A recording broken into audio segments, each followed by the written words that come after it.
that shape your life. Dramatic, stunning, empowering, jaw-dropping. The most powerful stories of our time. Nightline, on right after Kimmel and streaming on Hulu. Why do so many people start their day here? From ABC News, this is Start Here. To be in the know and get a different take on the day's top stories. A lot of news today, so let's get into it. Listen now to the Daily News Podcast honored with 4 Edward R. Murrow Awards and see why the New York Times calls it a news podcast worth listening to. Start Here, ABC News. Make it your daily first listen. Now, that's a part of the story I bet you didn't see coming. Wherever you get your podcasts, Start Here. First thing in the morning. There's a lot going on. We're still in a flash flood warning. To catch you up with what happened overnight. Clashing over national security. What's happening today? Tensions in the Middle East. What people are talking about. The worries on Wall Street. Fast, straightforward. With some fun in between. Catching up on sleep during the weekend could be good for your heart. Non-alcoholic bars are popping up in a growing number of cities. That's the spirit. America This Morning. America's #1 early morning news. On ABC News Live.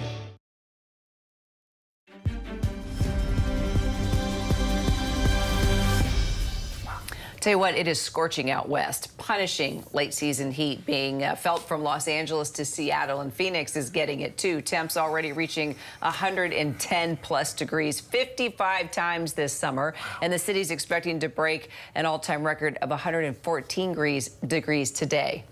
Meanwhile, Gulf Coast states are being soaked with heavy rain, causing significant flash flooding. For more on this, let's bring in ABC News senior meteorologist Melissa Griffin. Melissa, 114 degrees 55 times during the course this summer that they're north of 110.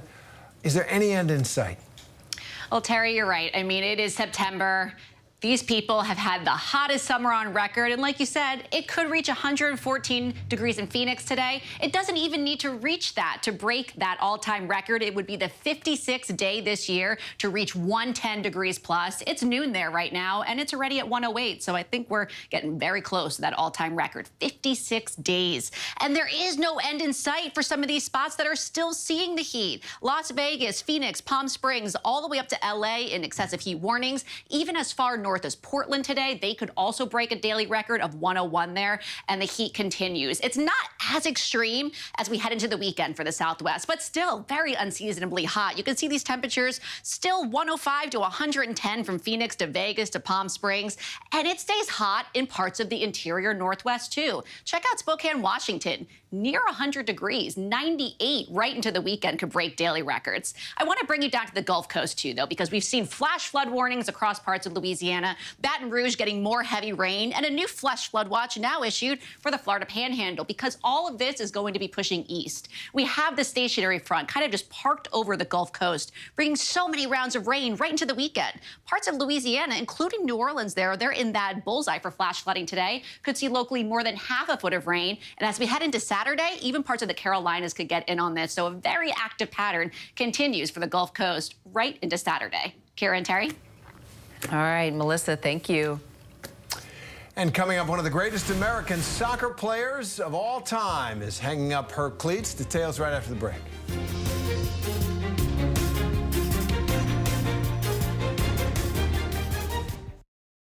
First thing in the morning. There's a lot going on. We're still in a flash flood warning. To catch you up with what happened overnight. Clashing over national security. What's happening today? Tensions in the Middle East. What people are talking about. The worries on Wall Street. Fast, straightforward. With some fun in between. Catching up on sleep during the weekend could be good for your heart. Non-alcoholic bars are popping up in a growing number of cities. That's the spirit. America This Morning. America's #1 early morning news. On ABC News Live. This is Impact by Nightline. Are you kidding me?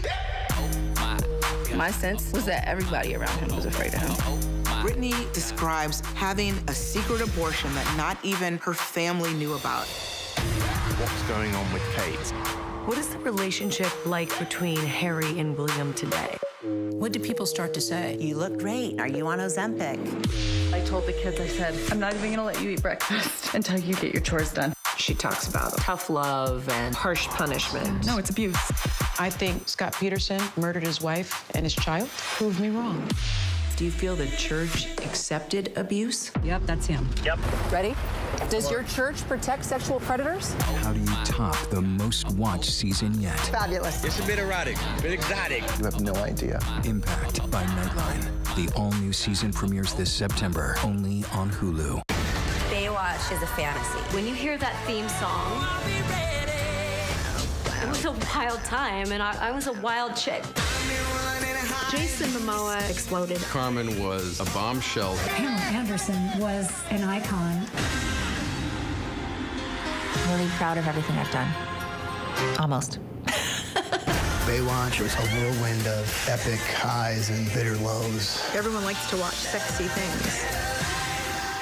ABC News Live, honored with 8 Emmy nominations, more than any other streaming news network. And ABC News Live Prime with Linsey Davis, the first and only streaming show nominated for Best Outstanding Live News Program. This is ABC News Live. They both want to be your next president. Now, Donald Trump, Kamala Harris, face to face. The ABC News presidential debate, moderated by David Muir and Linsey Davis. Tuesday, live on ABC and streaming on Hulu and Disney+.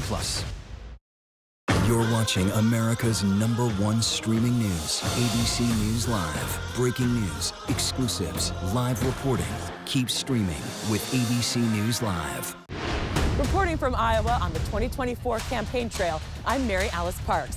Wherever the story is, we'll take you there. You're watching ABC News Live.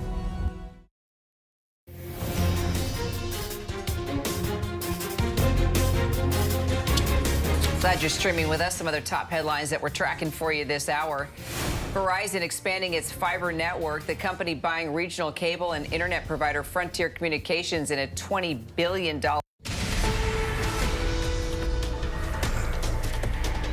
I'm Terry Moran. We're going to take you right now to Westby, Wisconsin. President Biden is making a speech highlighting how his agenda has benefited communities in Wisconsin. We're going to talk about the steel deal between U.S. Steel and Nippon Steel as well. We're doing everything we can to provide support. The Department of Justice and the FBI are working closely with the state and local law enforcement investigating this. We have a lot of information, not all of it. We're grateful to the school personnel and first responders who proved and prevented more people from being killed or injured and brought the suspect to custody. But as a nation, we cannot continue to accept the carnage of gun violence. I'm a gun owner. I believe strongly in the amendment, but we need more than thoughts and prayers. Some of my Republican friends in Congress just finally have to say enough is enough. We have to do something. Together, let's ban assault weapons. My dad is a hunter. I don't know a whole hell of a lot of deer wearing Kevlar vests. I'm serious about this. High-capacity magazines, once again, what do we need them for in terms of domestic use? There are too many people who are able to access guns that shouldn't be able to. So let's require safe storage of firearms. I know I have mine locked up, but how could you have an assault rifle, a weapon in a house, not locked up, and knowing your kid knows where it is?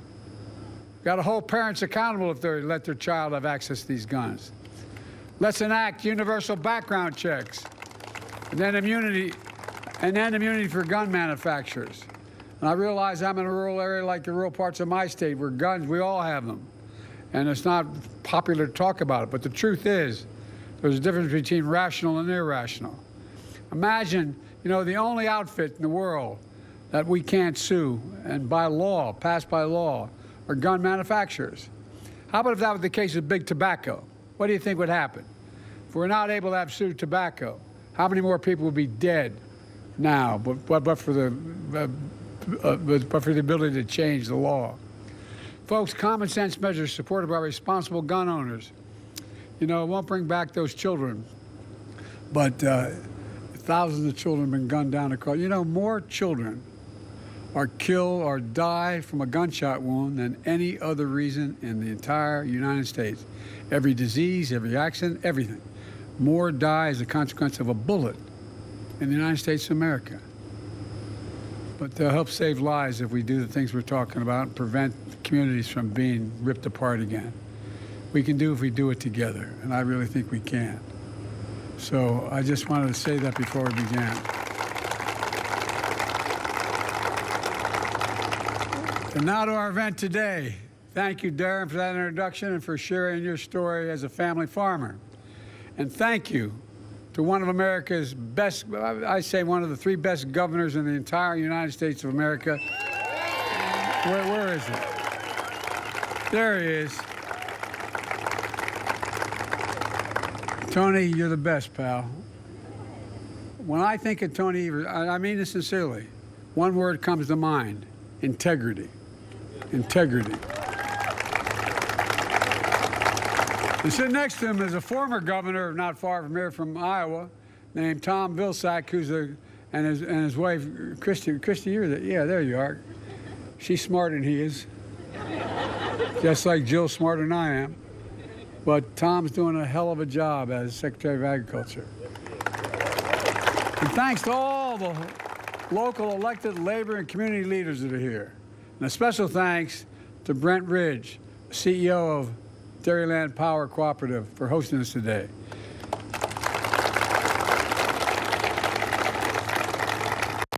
You know, I come from the state of Delaware. Everybody thinks it's an eastern industrial state. Our largest industry in Delaware, and I served as senator there for 36 years. I know I don't look that old, but I am. For 36 years, is agriculture. It's a $4 billion enterprise in the Delmarva Peninsula. And its co-ops made it happen. But millions of Americans rely on co-ops like yours for electricity every single day, and it matters. In June of 2021, 5 months after I came to office, I went to nearby La Crosse, Wisconsin. It was the 65th anniversary of President Eisenhower signing the bill that created the interstate highway system. I talked about my vision to do something just as historic, to invest in infrastructure and clean energy and so much more in rural America, to invest in all America and all Americans, to propel us into the future, creating millions, and I mean millions of good-paying jobs, and positioning America to win the economic competition of the 21st century. And I'm back again today to begin a series of trips and events showing that progress we've made together by our Investing in America agenda, an agenda that has come to fruition over the last decade. Invest in America. Invest in American workers. Here in Westby, you know, I'm proud to announce that my investments, through my investments, the most significant climate change law ever, and by the way, it is a $369 billion bill. It's called the, we should have named it what it was, but at any rate, the Department of Agriculture is able, from that legislation, to announce $7.3 billion in grants to 16 electrical co-ops nationwide to help rural communities transition to clean, affordable, reliable energy. It's the most significant transformative investment in electricity and electrification and clean energy for rural America since FDR's New Deal nearly 90 years ago. And that's not hype, that's a fact. And it includes Dairyland Power Cooperative that will receive $580 million to develop and purchase solar power, wind power, energy storage right here in Wisconsin and all across the Midwest. And here's why it's a game changer. Before the New Deal, private companies refused to provide affordable electricity to rural communities. As a result, 1 in 10 rural households, only 1 in 10, had electricity before FDR came to power. So farmers had to organize electric co-ops to distribute electricity to their families and their communities. With help from the New Deal, there are now more than 800 rural electric co-ops to provide electricity for 40 million Americans in 48 states. But key challenges, they've overcome them, but there's still, the co-ops are still nonprofits. They don't have the same resources that private utility companies have to modernize their energy infrastructure. And for decades, they couldn't access tax credits and make clean energy more affordable. That's why Camel and I ensured that for the first time in American history, that these nonprofit co-ops can benefit from clean energy tax credits, just like for-profit utilities have for decades.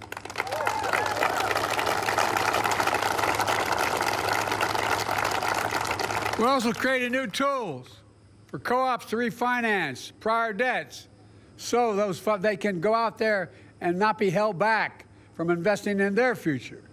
Today's historic announcement of $7.3 billion for rural electric co-ops builds on those steps.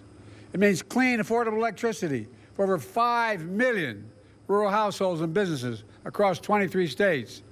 It means 20,000 jobs, good-paying, high-quality jobs, including union jobs, so rural America is empowered to lead our clean energy future. It means covering the upfront cost of clean energy so rural families can save on their energy bills and get just a little more breathing room at the end of the month. And it means rural entrepreneurs and manufacturers who are so fundamental to our economy are powered with reliable, affordable energy, and they can create more job opportunities in their communities. And guess what? It's also good for the environment as well. Because of our historic actions, we're going to reduce by 43 million tons greenhouse gas pollution every single year as a consequence of these investments. That is the equivalent of removing pollution from more than 10 million gas-powered vehicles. 10 million. It's going to save $265 billion in healthcare costs because of better, cleaner quality of air. People aren't breathing polluted air and getting sick. That comes from the NIH. It matters, folks. You know it. And folks, I've kept my commitment to be president for all America and all Americans, including rural America. Your communities are the backbone, and that's not hyper. You're the backbone of this country. You deserve the same resources as folks in our cities and our suburbs. And that's what today's announcement is all about. Generating rural power for rural America. But that's not all. Last year, I was next door with your good neighbor, Governor Walz of Minnesota. I think the guy's gone places. I talked about we're making the most fundamental and significant investment ever in rural America, creating new and better markets, new income streams that are generators of rural Americas that can grow and thrive. For example, we're taking on big corporations and doing everything from increasing competition in the meat markets to boosting domestic fertilizer production. In fact, here in Wisconsin, that means $12 million to lower fertilizer costs for farmers across the state, which also creates jobs and grows new businesses. Here in Wisconsin, we also invested $47 million to lower energy costs, install renewable and energy-efficient technologies like solar panels behind me on farms and rural small businesses.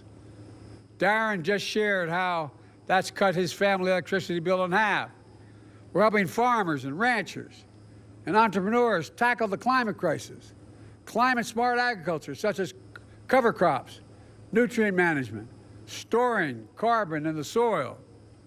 These practices reduce the greenhouse gas emissions and improve our overall health of the soil and the water.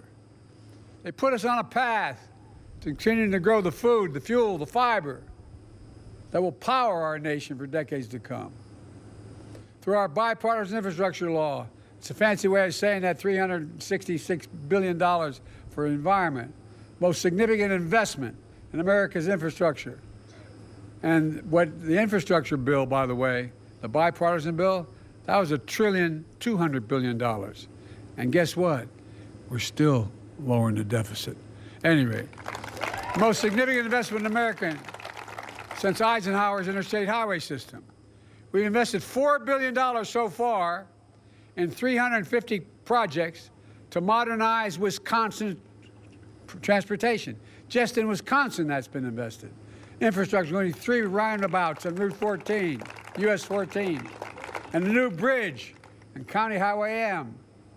Folks, look, just like we're making the most significant investment in rural electrification as FDR, we're also making the most significant investment ever in affordable high-speed internet. Because affordable high-speed internet is just as essential today as electricity was a century ago. In order to be able to do business, and when things are shut down, your kid doesn't have to sit outside of McDonald's and Anyway.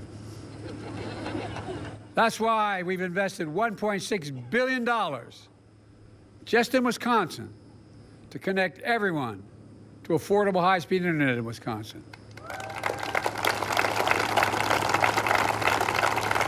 And since I took office, 72,000 more Wisconsin homes and small businesses have access to high-speed internet for the first time ever. We're going to keep it going. We've also invested $200 million to replace lead pipes across the state so a kid can drink clean water without worrying about brain damage, and changing their schools as well. We've launched the Rural Partners Network, putting new federal staff on the ground to help communities access federal resources. Let them know what they are, where to go, how to get it, because it's complicated. So I want people on site being able to tell people how they qualify, how they apply, how they get it done. And after years of importing 90% of our semiconductor chips, which I might add, America invented, we invented the computer chip. It's needed for everything from automobile engines to weapons.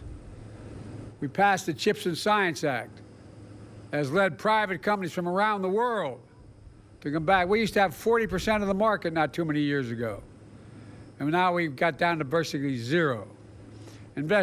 So around from countries around, I travel from everywhere from North Korea, anyway, South Korea to across the world to get these computer chip factories to come. I asked when we convinced one of the companies in South Korea to invest in building these chips in America, I said, why would you do it? And they're investing several $1 billion. He said, because you have the most advanced workers in the world, and it's the safest place in the world to invest. Well, our Chips and Science Act has led private companies from around the world to invest hundreds of billions of dollars in new chips and battery factories, and more of them right here in America. With the leadership of your governor, you've already added 200,000 new jobs and attracted over $5 billion in Wisconsin in private sector investment in clean energy and advanced manufacturing.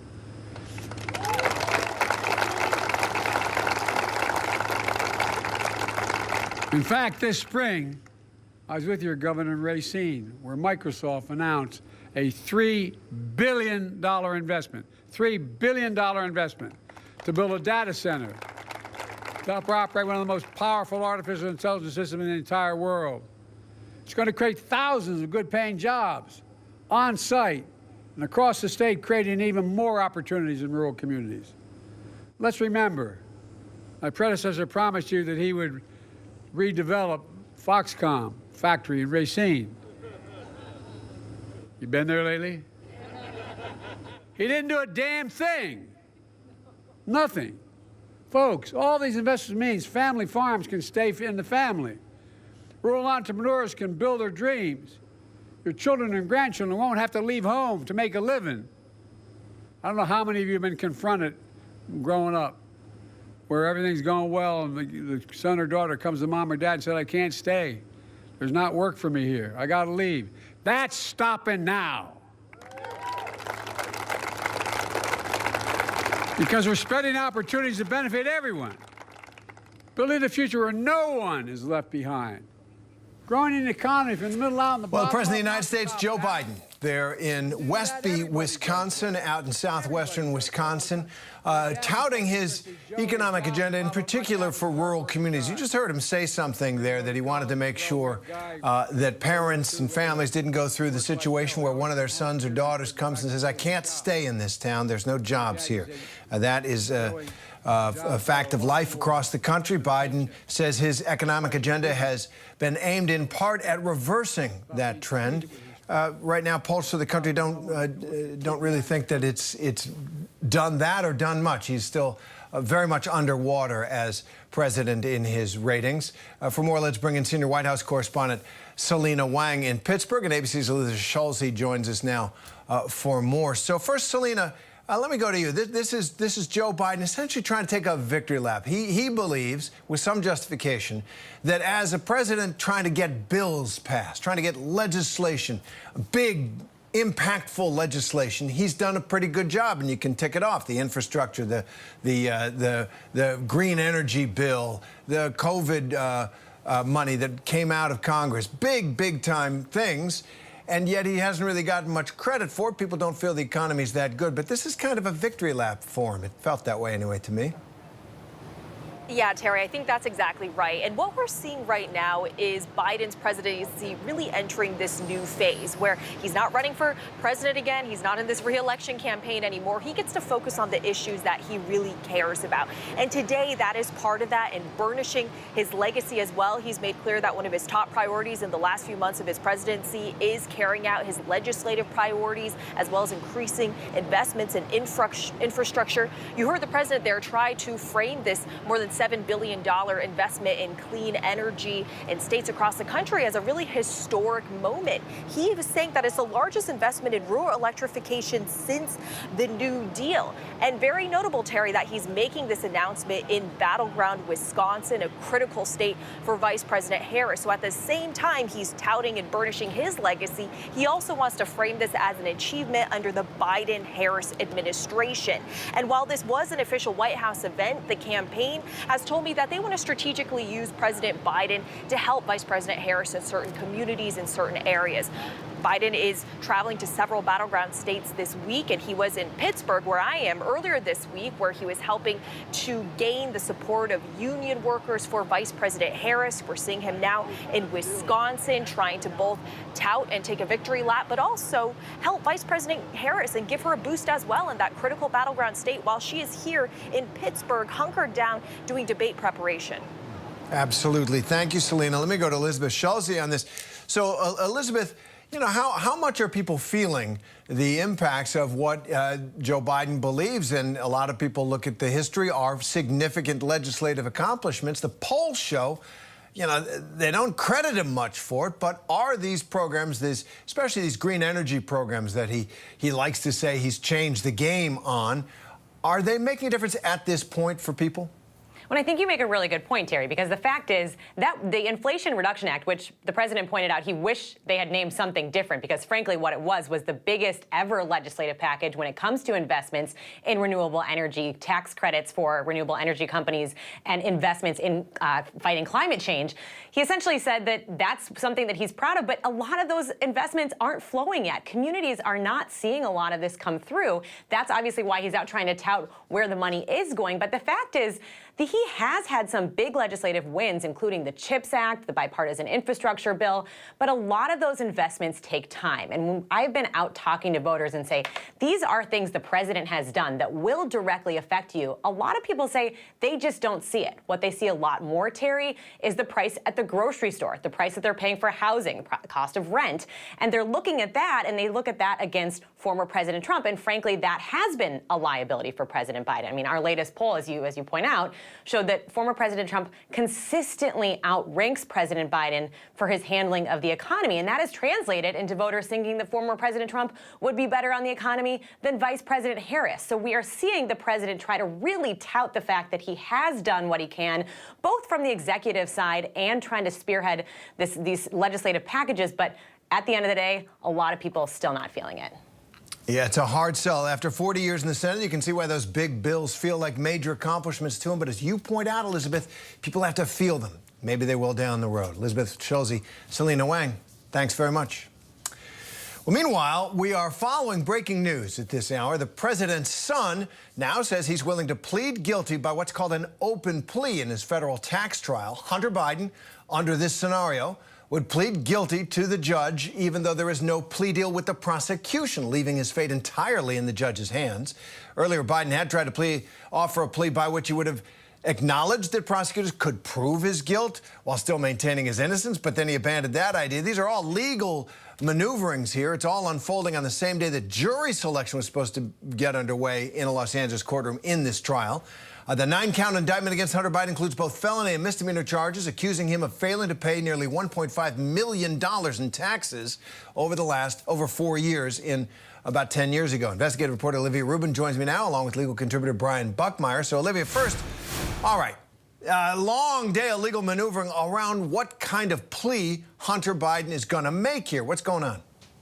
It seems, Terry, that now this hearing is in the home stretch and Hunter Biden is just going to enter a normal guilty plea to the 9 counts against him. He has now been sworn in by the judge and said really critically here, Terry, that he understands what this plea deal means, which is that he is facing up to 15 years in prison, with that sentencing going to be left up to the judge there. So what's happening now is usually prosecutors and the defense would waive the reading of the indictment. There's no need to do that. But prosecutor Leah Wise is reading every single page of the 56-page indictment that they used to charge Hunter Biden last year. Remember, Hunter Biden had wanted to maintain his innocence with his initial plea. So now, and potentially a bit of a dig there, Leo Wise is reading out that indictment and reading into the record every single detail that Hunter Biden is pleading guilty to with this plea. And then, of course, what comes next if they make it through that day. And I say if, Terry, because we know how many times this can zig and zag and go the wrong way. But if they make it through this day, it appears Hunter Biden has put an end to what seems to be the final legal issue that he was facing after many, many years in the legal spotlight. All right, well, let's not count the chickens before they hatch, Olivia. Brian, I want to go to you on this. So as Olivia points out, this is a plea, and right now the prosecutor's reading that indictment, and they don't need to do that. And I wonder, I'm going to ask you, draw on your experience, is what we're seeing here the complete breakdown of any trust or relationship between these prosecutors and this defendant? We've seen the plea deal in the drug and gun case fall apart, and then that went to trial. And I wonder if there's no plea deal. He's pleading guilty without any agreement from the prosecutors. So how does this work? And am I getting the sense here that really they want nothing to do with each other at this point? Yeah, so Terry, I think you're getting the right sense, and I can only read the tea leaves as well from my own experience. Typically what happens is there's a negotiation between the defense and the prosecution or the government, and they come to a conclusion of, you know what, we're going to plead guilty to this charge and maybe not that charge, and we'll ask for this amount of time and not that amount of time, and then we'll present it to the judge, and the judge will typically rubber stamp it if it is something within the confines of the law. However, a defense can simply say, we're going to keep the prosecution out of the equation and go directly to the judge. Some of the benefit of that is if you feel that the judge is sympathetic to your cause or you can make a legal argument, you may be able to get a better deal. However, the judge, unlike the prosecution, can't negotiate the dismissal of charges because it's the prosecution or the government who brings those charges. So you can't get, for example, pleading to a lower count and get lower jail time. Literally, the judge has all the power in their hands. And so for the next steps, the judge will, one, contemplate whether or not they want to accept this plea. I'm going to more likely than not suggest that they will. And then next, adjourn the case for sentencing. And between that time and now, there's going to be what's called a pre-sentencing report done by the Federal Probation Office, where they'll speak to Hunter Biden. They'll evaluate the different levels of where he stands in terms of sentencing, because the feds have sentencing guidelines. They will actually account for his conviction in Delaware and say that he does have a criminal record, and that will increase his ranges. And then from there, that recommendation will be given to the judge. Both the defense and the government have opportunities to argue any upward or downward departures from that range. And from there, the judge will decide how much, if any, Hunter Biden will get in terms of a prison sentence. But considering the range and also the maximum of 15 years, there's a chance that Hunter Biden could be sentenced to prison. Yeah, these are very serious crimes. And as you say, there's an enhancement because he already has been convicted of a crime. Brian Buckmeyer, Olivia Rubin, thank you very much for explaining that to us. And we do have some breaking news out of Georgia right now. The Georgia Bureau of Investigation has just released the mugshot of suspected school shooter Colt Gray. He's 14 years old, a juvenile. He's in juvenile detention ahead of his first court appearance tomorrow. Colt Gray faces 4 felony murder charges for allegedly killing 2 teachers and 2 students during a mass shooting at Appalachia High School yesterday. He will be tried as an adult. Friends, family, and classmates are paying tribute to students Mason Schermerhorn and Christian Angulo, both only 14 years old as well, along with math teachers Richard Aspinwall and Christina Ermy.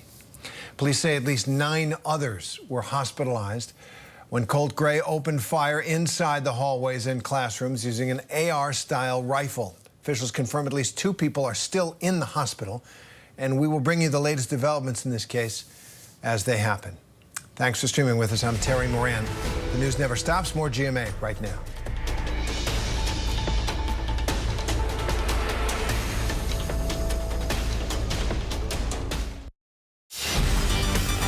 name's Morgan Guillory. I am a cleaning lady, a single mom with 3 kids, and an IQ north of 160. So helping the cops solve a murder? It's literally the easiest part of my day. What is she supposed to do? Spot the things my detectives miss. Ta-da! This is my first interrogation. When did we get to hit him with the phone book? You want me to go in there and flip